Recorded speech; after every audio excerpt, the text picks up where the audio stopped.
Lidar is a very popular method for measuring a vehicle's speed, and fortunately I happen to own one of these things. This is the reason that I'm single, or at least one of the reasons I'm single. So the way this works is pretty much standard regardless of the model or the manufacturer being used. In the case of this unit, the top lens is for transmitting pulses of infrared light, which go out and hit a target object.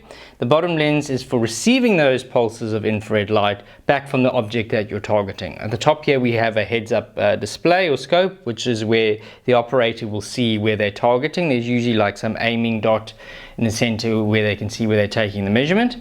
At the back here we have a speaker which generates tones and tells you, lets you know if you're actually successful in taking the measurement, and the display which shows you pretty much everything else. So the way this works is simple. You simply aim it at the target, you pull the trigger, those pulses of infrared light will come out, they will reflect back off the surface. If it's the police, they will normally be targeting the most reflective surfaces of a vehicle, so that will be the headlights or the number or license plate. And the measurement is almost instantaneous, so it's just like ready, aim, fire, and you get the speed back. Well, I say speed, it's actually, this device actually measures velocity, not speed. So, but anyway, so it's very difficult to actually detect this thing because the beam of light is so narrow, but you can actually jam it.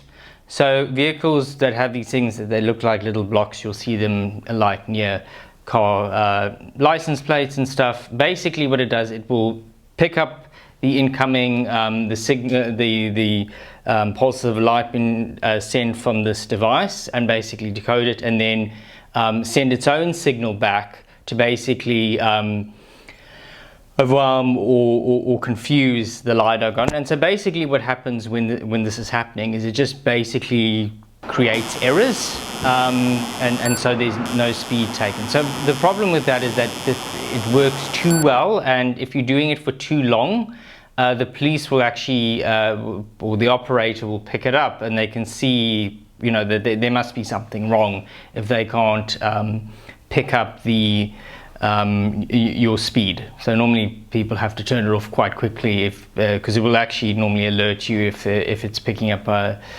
LiDAR beam. Now, I don't want to get too deep into the legality of this, but in many countries using a laser jammer is outright illegal, and you can actually be criminally prosecuted, and in some cases they may even impound your vehicle to have the device removed. So just something to be aware of. But anyway, that's all I wanted to say. So thank you very much for watching this video. I hope you found it informative, and I'll see you next time. So bye-bye.